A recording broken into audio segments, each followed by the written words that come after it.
It's time to start the founder journey of getting to your first sale.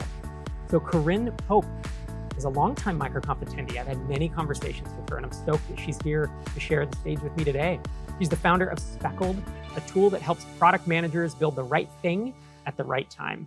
After stair-stepping her way from a corporate gig to an info product business and then to a product apprenticeship, she recently made the leap into building SaaS products. And in the quest for product market fit, she enjoys talking to customers, designing and developing new features, and of course, fussing over conversion rates, as we all do.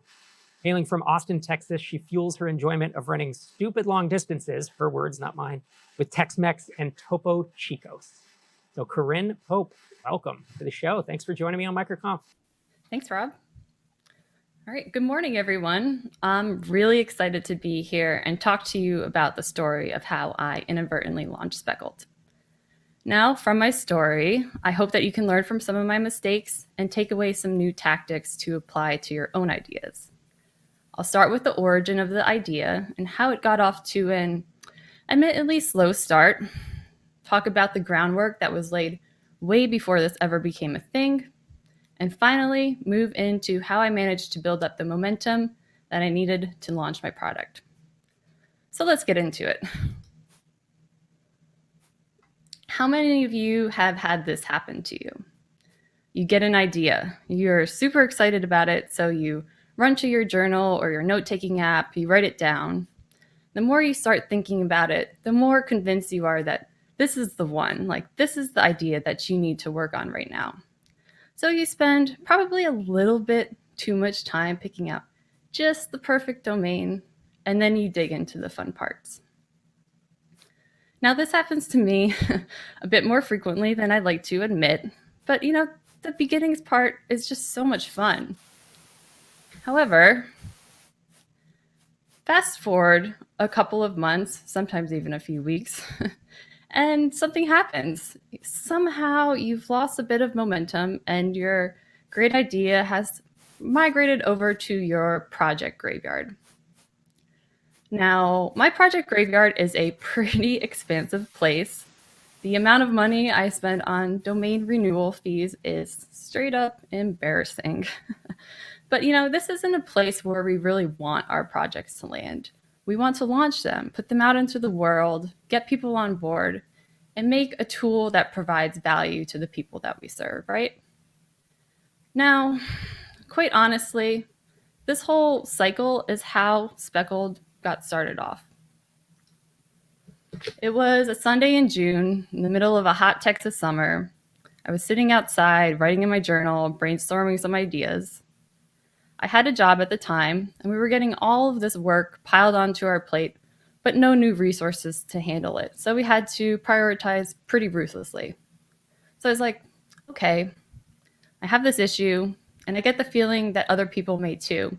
So I'm going to register a domain and get to work. So I design the website, write the copy, start drawing up some user flows and wireframes. But then life gets in the way. Now, as I mentioned, I was working a job. My team members were everywhere from Eastern Europe to the US to the Philippines. And it felt like I was in meetings from sunup to sundown on some days. And to be honest, at this point, my job was the top priority. And, the time needed to get this idea really, really kicked off just wasn't quite there.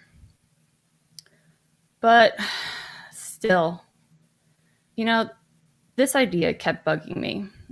Elizabeth Gilbert has this concept in her book, Big Magic, that ideas are going to constantly come visit you. They're going to wake you up in the middle of the night, distract you, and not leave you alone until they have your fullest attention. And then in a quiet moment, they're going to ask, do you want to work with me? And at this point, you can say, no, that's okay. Maybe you're not the right idea for me. Why don't you go and meander over to my project graveyard? Or you can say yes.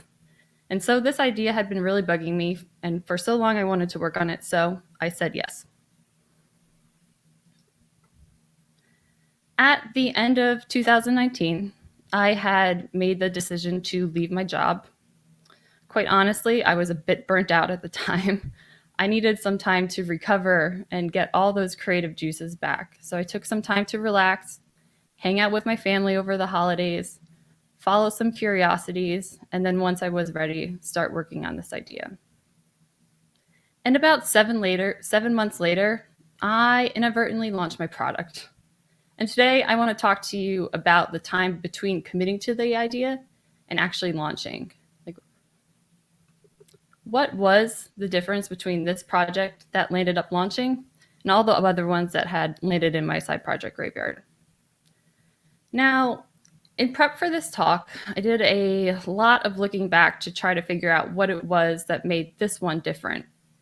And I realized it came back to this concept of momentum.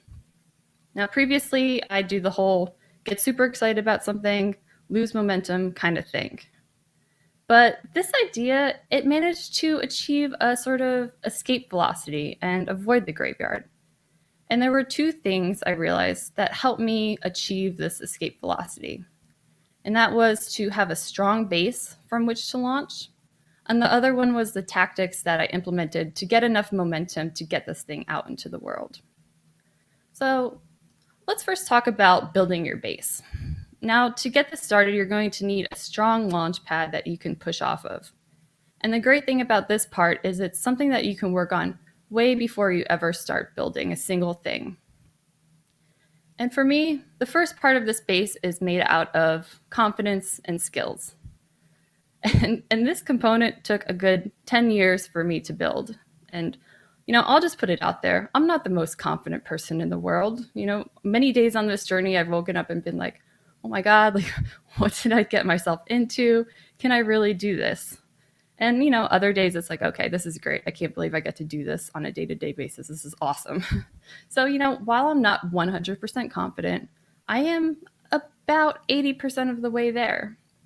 And I realized before starting that if I could get to 80% confident and build the skills that I knew that I would need, I could manage to pick up the rest along the way. So I started working on more and more ambitious projects. Now, Rob calls this the stairstep approach, and it's an approach that I took that worked for me. All right. So I started off in a corporate gig. I was doing project management for government IT infrastructure projects. And let me tell you, it was a complete snooze fest. I could only push papers around and follow arbitrary processes for so long before I began to ask, is this really something I want to do the rest of my life? So a couple of years into this role, I decided to start a little info products business on the side.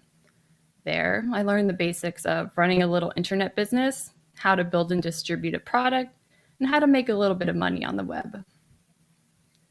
However, I also learned that you should pick a niche you like, and you should pick a market that is going to be able to support you financially. Now, I did neither. I picked a niche that could not support me, and I quickly began bumping up against the wall. Now, the goal was always to build a product, but I didn't feel like I was quite there yet. I was missing some skills, and I realized that. So I swallowed my pride, and I went and I got a job working for someone else. Now, I was managing someone else's product, but I was working on developing my product sense, learning how to manage a development team, do onboarding calls, conduct customer interviews, and all other things that come along with running a SaaS product. And after a few years, I was a bit tired. This darn idea was still knocking down my door. I was ready for a change. My confidence was almost there, and I had developed the skills that I need to get started. But confidence and skills aren't the only thing that you need to construct your launchpad. You need a community. Now, I'd always thought of myself as a bit of a lone wolf, like, I don't need anyone, I could do this on my own, it's going to be fine. But over time, I started working on finding a community, and now that I have one, I realize just how critical it has been along the way. And there are some really great communities out there. MicroConf Connect is a great example. There's also Indie Hackers, MakerPad, Women Make. I'm in the Go Rails community, and I love that. So go find a community, contribute, and give more than you take. Really dig in and find your tribe. Next up, join a mastermind. They're going to give you the accountability that you need to push through from week to week, and they're going to be the sounding board that you need on this often lonely path. My mastermind group members are on the call supporting me right now, so hey guys. Also, consider getting a mentor. Now, if you're going to go straight up ask someone that has never heard from you, will you be my mentor? You're probably not going to have a good time. You know, the people you want to be your mentor are often really busy, in-demand people. So that being said, if you get stuck on something and you want them to weigh in, maybe type it up in an email, add a little context, shoot it over to them. And if they respond, then that's great. You know, you take their advice and you work on closing that feedback loop. Let them know how their advice went, and, start building that relationship. And if they don't respond, no worries. Okay. And then finally, this kind of thing is something that I wish I had known before I had gotten started. So I just wanted to make sure to include it. Realize that not everyone is going to understand this path. It's not a role at some famous corporation complete with a matching 401k plan and 3 weeks vacation. It's a little different. Some family and friends may not get it at first, and heck, even my parents have no idea what it is that I do on a day-to-day basis. Now, when Xander called me about speaking to all of you, I was so excited. One of the first things I did when I got off the phone was to call my parents and let them know. So, they said, hey, mom and dad, I'm going to be speaking at MicroConf remote. And they're like, oh, that's nice, Corinn. Congratulations.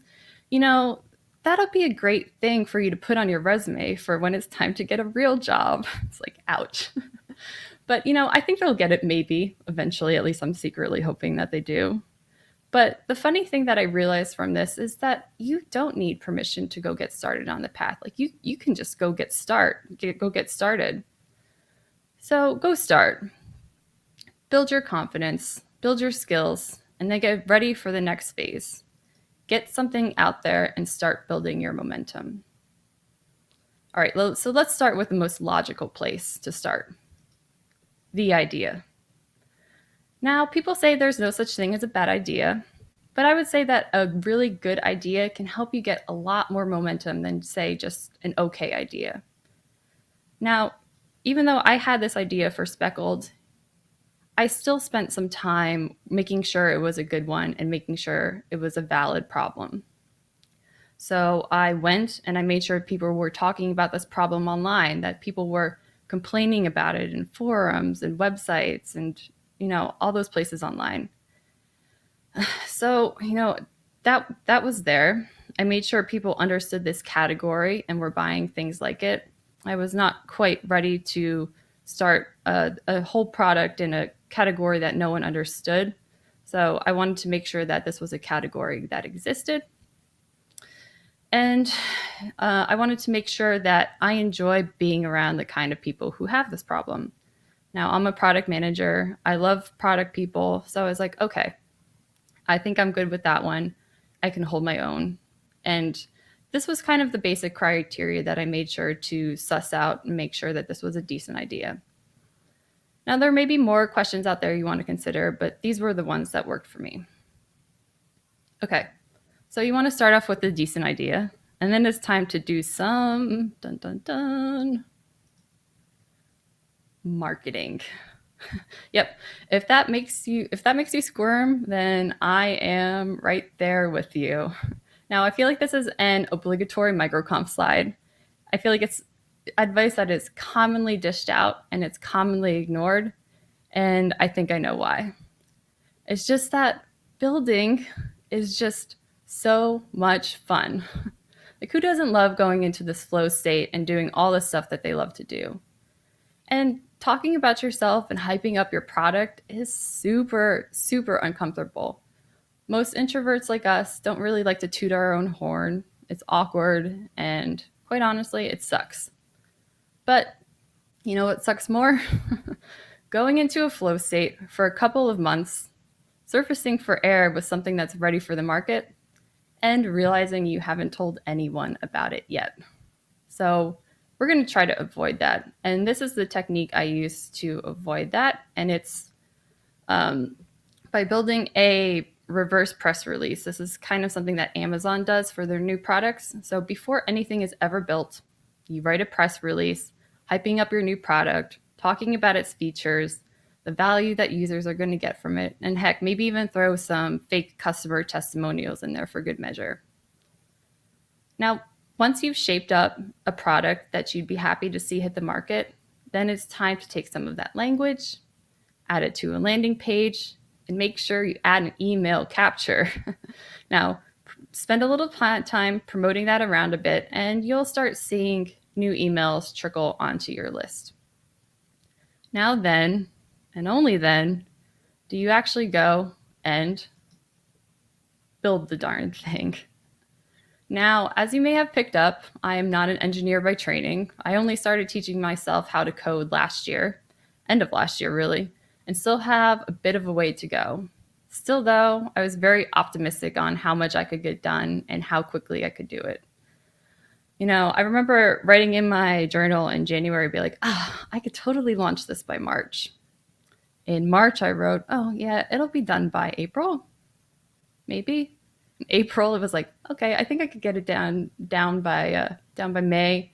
And you know, things just kept getting pushed back. And it was late February. I was on a call with one of my code mentors, and I was walking him through this problem that I was having. And he basically told me that I was making this entirely too complicated for myself.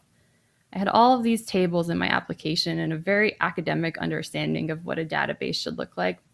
So already a couple months in, I was tearing everything apart, starting all over again. And it was a bummer, but from this, I learned to keep it simple.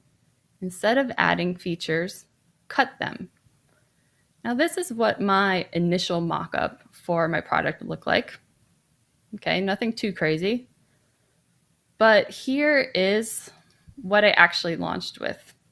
Just this part in this pink box, just this little prioritization feature. And had I tried to get everything on here done, I probably would have lost any momentum and sent this project to join the many others in my project graveyard. Now, it did feel super underwhelming to launch with this, I'm not going to lie. But the thing is, I got it out there. And even getting this out there was a bit of a struggle, to be honest. That last 10% of the work was taking the same amount of time as the first 90%. It was like, WTF. I kept hearing myself say, oh, I'll just build this one more thing, this one more feature. I just need to make this one more bug fix. I just need to fix up the UI, UX. It needs a little bit of tweaking. It's not quite there yet. Still need to add notifications, so on and so forth. Now, fortunately, I realized that I was killing my own momentum. So one day after fixing some issues, I realized it was good. It was good enough. You know, it wasn't perfect, but it wasn't, absolutely terrible. So one morning, I pushed everything to production. I let that marketing list that I had so conveniently built up a few months ago know that, hey, it's live, it's ready to try out. And I watched as some users rolled into my production database. There was no splashy product hunt launch.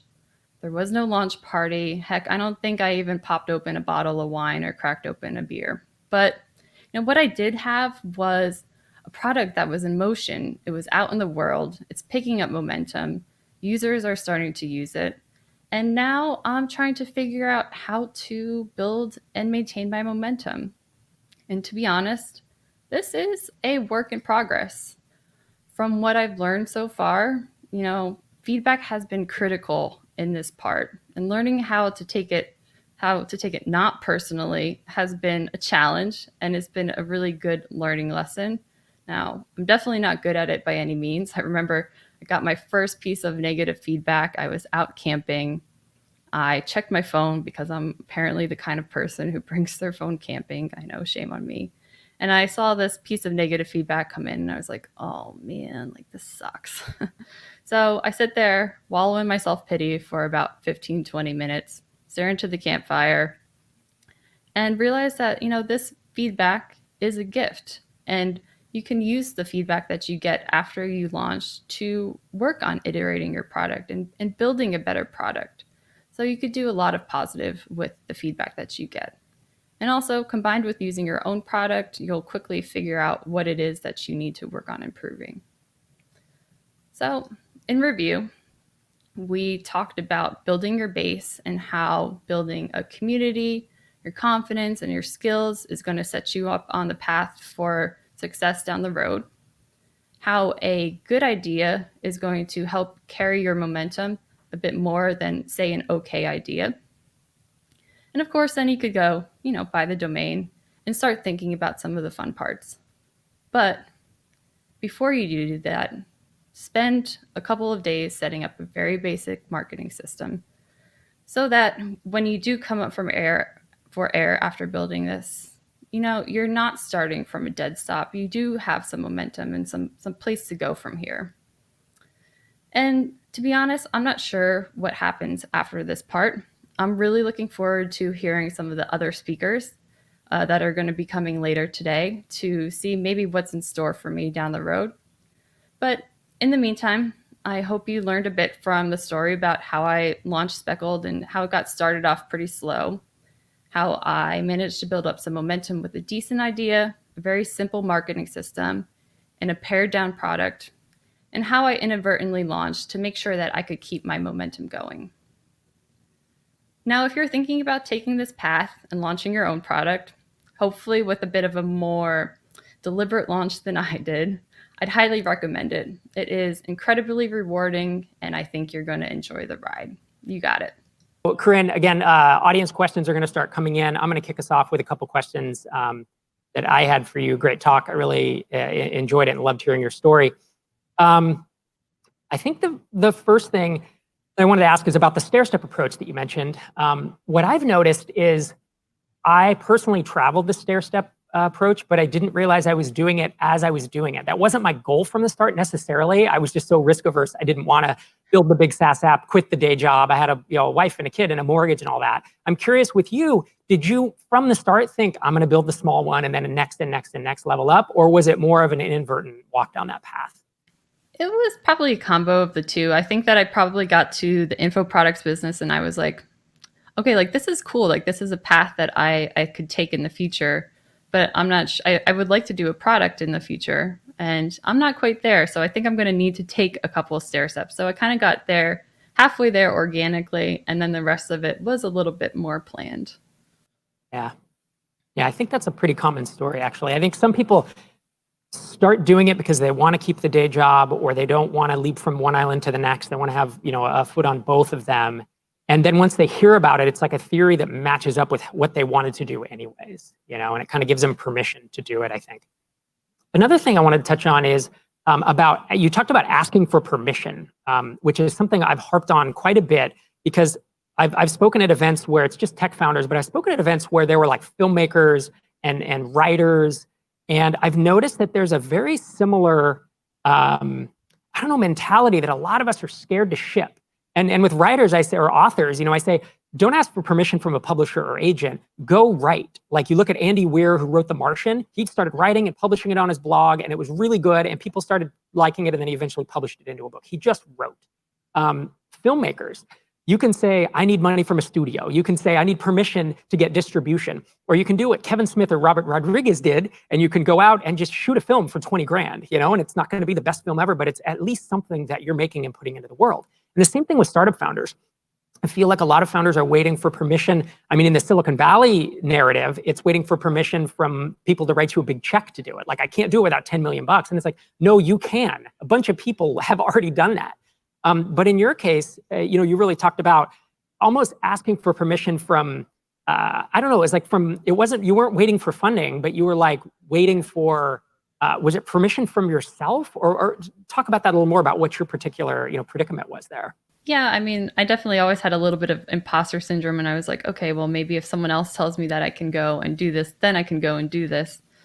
But I think, I just like having this, knowing that I have the support of people. But eventually, it got to the point where eventually you just don't care as much, and you're just like, I'm just going to do it. Screw it. So, so I just learned to get over that feeling of needing permission to go do it and just do it. And it definitely was a little bit of a learned skill. Like, I remember the first time I told my parents I was even starting like an info products business, and they're like, why don't you just stay with your job and, have that 401k plan and the benefits and everything that comes along with it. But, that's not what I wanted to do. Right. And that's the part you touched on where family and friends aren't going to understand. I ran through the same thing. No one in my family or friends were entrepreneurs. And so I got questioned a lot, as well as even it's always going to be a struggle. I have some questions coming in for you. First question says, I love the press release idea. How do you push it? Meaning, how do you promote it? Organic SEO, ads? How do you build buzz? How did you build buzz around it? And that's from Deep. Okay. Actually, in terms of the press release, that wasn't something that I actually released into the world. It was more of a thought exercise on how I wanted to shape this product up and get it to the point where it was something that was exciting to people.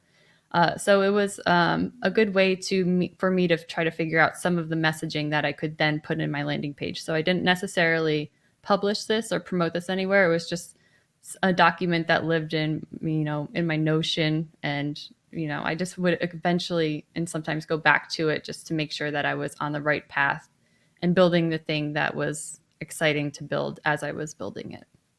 Yep. Yeah, it's something I've actually done myself to write the, I didn't used to call it a press release, I would call it the landing page. So I would start with the landing page before I would build a product or write the book or launch. Like before we launched the very first MicroConf, Mike Tabor and I sat down and built a landing page with all the marketing copy and some headshots of people we thought we wanted to be in. And we didn't release that before we invited the people, but then that was really the launch, before we booked a hotel. That's how we did it. So I like that piece of advice. For our next question, we actually have a brave soul who is going to come on and ask it via video. So producer Xander will bring them on.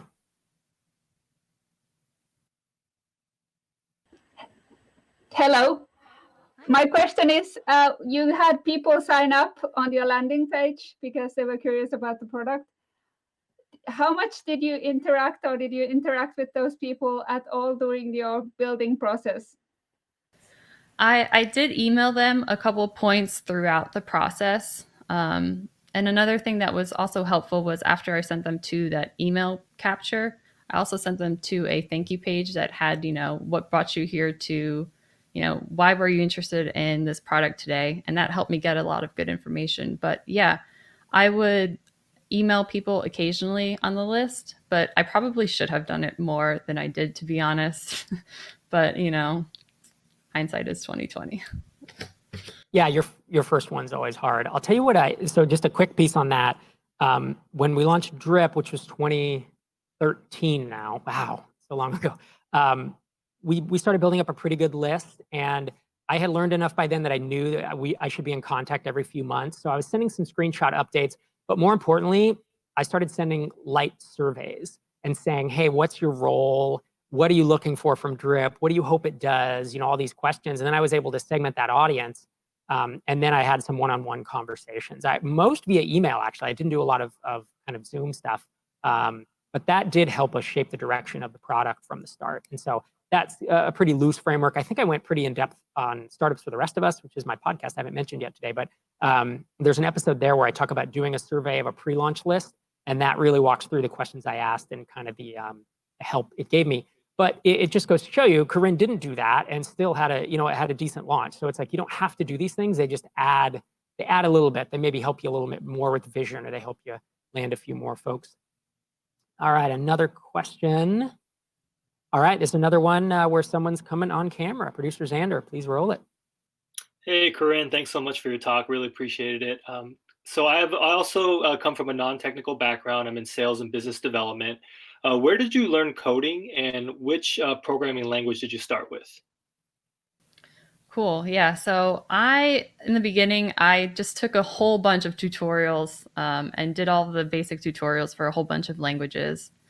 I ended up going through the Ruby on Rails tutorial, and that was the one that made the most sense to me. So that's what I started off with. So started off with going through the tutorials, finding some things online, and then I eventually joined the Go Rails community, and they have a really great bunch of videos to learn there. So if you're interested in Rails as the language, I would definitely recommend them. And yeah, Ruby and Rails just made the most sense to me. So that's what I landed up going with. Wasn't anything super exciting. Wasn't this cool new JavaScript framework du jour. It was just Rails. I still say that those old proven tools are like the way to go. If I were to build an app today, I would go with something very proven. And also, well, I don't know. I'm just at this point, I'm the old to be guy. said about using boring technology. I know. There's so much of an ecosystem. So we have quite a few questions, and maybe let's try to lightning round them. I believe we have 6 minutes left, and we have 12 questions. So let's see how many we get through. The audience was obviously, engaged and interested in what you're saying. First question: when your first users started trickling in, do you know where they came from? Was it from your email list, social, or something else? Yeah, it was pretty much all from my email list. I hadn't done too much social promotion, but yeah, it was my email list. That was the main source. Email lists for the win. Yep. I'm such a big proponent. I'm glad you touched on that. All right, a question from Arthur Klepchukov. He says, how else do you keep your scope focused and constrained for your first launch? I don't always know when I'm in a rabbit hole. Thanks, Arthur. Yeah, that's a tough question. I do try to keep my list of all the things that I'm working on. I use my own tool for that. I keep everything prioritized, and it's just if I landed up taking way more time than I thought it was going to take, I kind of have to step back and be like, okay, why is this taking so long? If I get really stuck, I'll call up like a code mentor and be like, hey, can you help me through this problem? And that'll help me get through it. But yeah, it sounds silly, but meditating every morning and having kind of like a high level overview of what's going on at the moment, and making sure every week writing down, what went poorly last week, what was going to happen this week, and what can I learn from last week and apply to this week. So making sure that sometimes you get into the rabbit hole and you're like doing your work. Sometimes you just need to remember to zoom out a little bit and take a high level overview of what the work that you're doing is. Yeah, I think that's a really nice way to sanity check it.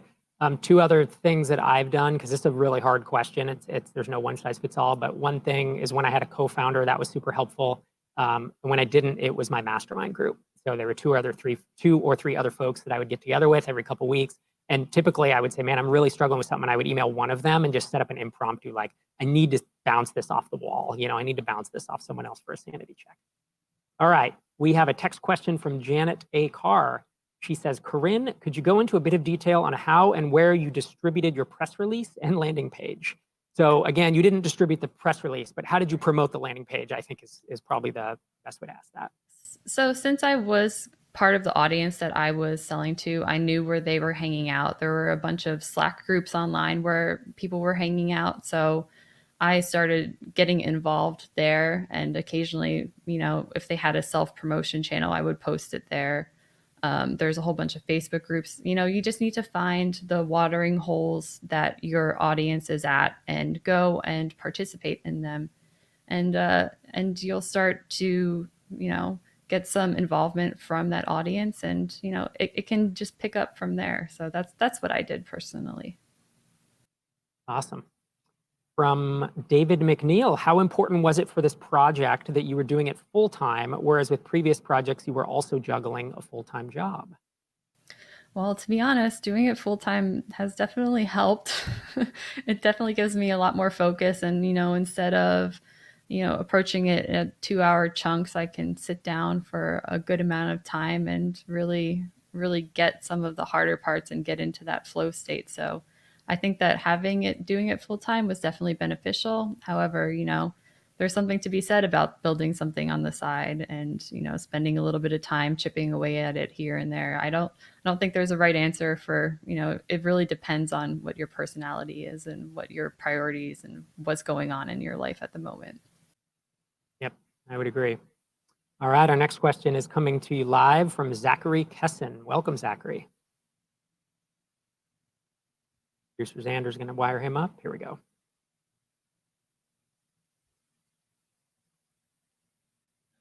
Uh-oh. No audio. No audio, yeah. Yeah, we don't have audio on Zach. If we have the the question via text, I could read it. Or as producer Xander, you can send me the next one. All right. What is a good way to get people into a mailing list if you have no traffic?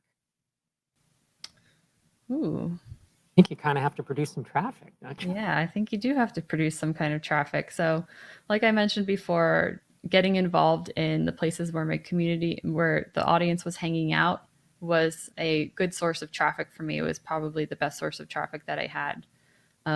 So go and get involved in your audience's communities, and give more than you take in those communities.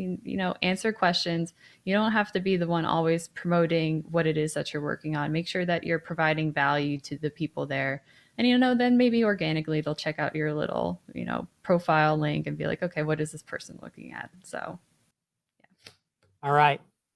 26 seconds left, Corinn. Last question from Georgi Nikolaev. He says, did you find your product market fit first? Or did you have the audience first and you built a product they needed? I think I went with the audience first approach. Like I knew that I really wanted to serve product managers. I knew that our lives were pretty chaotic at times and that they could use all the help that we could get. So I definitely concentrated on product managers first, figured out what problems that they were having that I was also having, and went from there. So I definitely went audience first for my project. Corinn Pope, thank you so much again for joining me on MicroConf Remote today.